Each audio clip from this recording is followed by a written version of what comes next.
Have you ever heard of a book so explosive, so potentially reality-altering, that the CIA decided it needed to be classified? Hidden away from public eyes for almost 60 years. We're talking about a book that claims to have cracked the code on a secret cycle of global destruction, a kind of planetary reset button for all of humanity. This is the incredible story behind the Adam and Eve story. And that's the big question, isn't it? I mean, really think about it. Why on earth would one of the most powerful intelligence agencies in the world take the time to classify a book about, what? Ancient history and geology? What could possibly be written on those pages that they decided was just too dangerous for you and me to know? That is the question that's going to drive this whole explainer.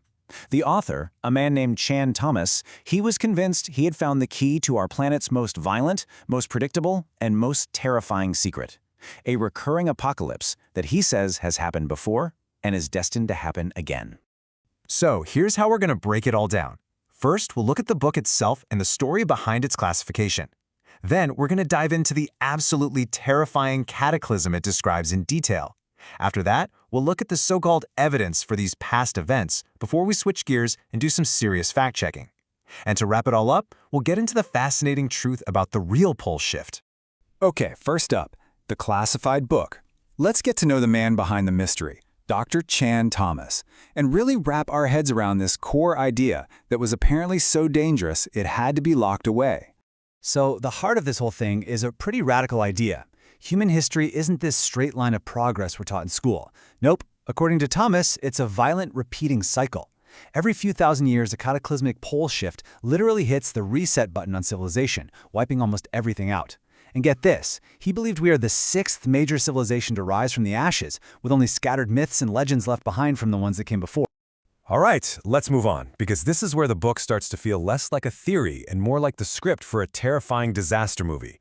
You see, Chan Thomas didn't just theorize about a cataclysm, he painted a picture of it in horrifying, vivid detail.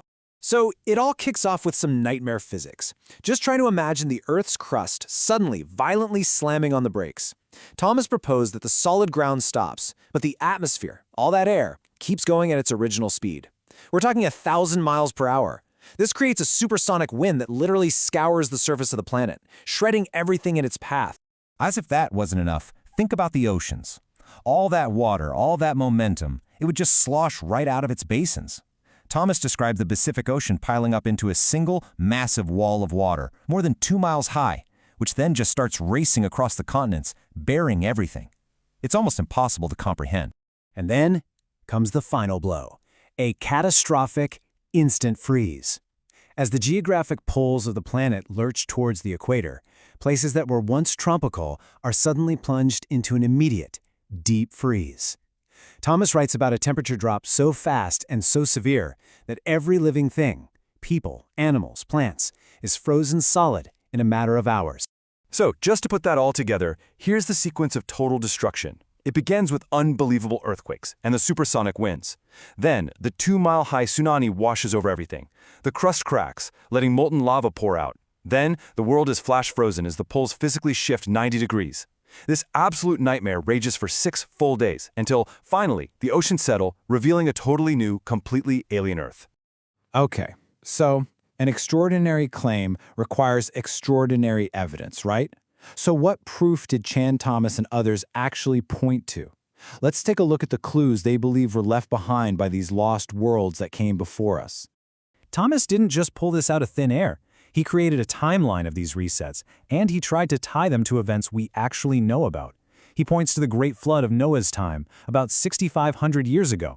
He identifies another major event during the Younger Dryas climate shift, and even earlier ones that line up with major geological changes, like the end of the last big glacial period. And to bolster his case, he points to a whole collection of historical and archaeological puzzles. For example, the water erosion on the Sphinx, which some geologists argue proves it's way older than ancient Egypt. He talks about legends of lost continents like Mu.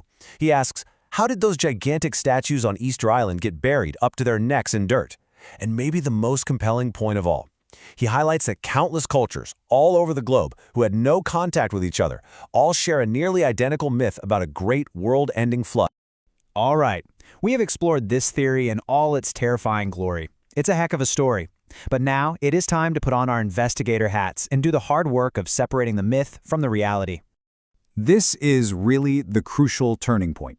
It's one thing to get swept up in a wild story, but it's another thing entirely to check the facts. So, what is the actual truth behind this supposedly banned book and its incredible vision of the apocalypse? Well, let's start with the myths about the book itself, because the reality is a lot less dramatic. First off, it was never banned by the CIA. The truth is, a single document containing a copy of the book was classified, which happens all the time. The idea of 200 missing pages? Turns out the original book was only 57 pages long. There were no missing pages. Chan Thomas? Not a pseudonym. He was a real guy, an electrical engineer. And the book wasn't hidden for decades. He published updated versions later on that were never classified at all. And when you bring in the science, the theory really starts to fall apart. Thomas based his work on an early, pretty speculative idea from a guy named Charles Hapgood, an idea that Hapgood himself later walked back after consulting with, of all people, Albert Einstein. More importantly, Thomas offers no real scientific mechanism for how the Earth's crust could just suddenly liquefy and slip. But the real nail in the coffin? Ice core samples from Antarctica show it's been frozen solid for over 1 million years, which makes a recent 90-degree physical shift of the poles, well, pretty much impossible. Okay, let's head into our final section, because here's the twist. While Chan Thomas's apocalyptic vision is pretty clearly fiction, the idea of a pole shift is very, very real. And the actual science behind it is just as fascinating and, in its own way, just as worrying. So it's really important to know the difference here. Thomas was talking about a physical shift of the Earth's crust, the ground itself moving. Science, on the other hand, talks about a magnetic pole reversal. That's when the magnetic north and south poles literally swap places. Now, this doesn't cause continents to slide around or create global tsunamis, but it is a proven geological event that absolutely happens. And this is where things get a little concerning today. The North Magnetic Pole is on the move. And it's not just moving, it's moving fast. Back in the 1990s, it was drifting at about 9 miles per year. Today, it's racing along at nearly 40 miles per year. This incredible acceleration, combined with the fact that the Earth's magnetic field is weakening, are seen by many scientists as signs that a reversal could be on the horizon. So while it's not the end of the physical world, the consequences for our modern, tech-dependent civilization could be severe. See, our magnetic field acts like a shield, protecting us from solar radiation.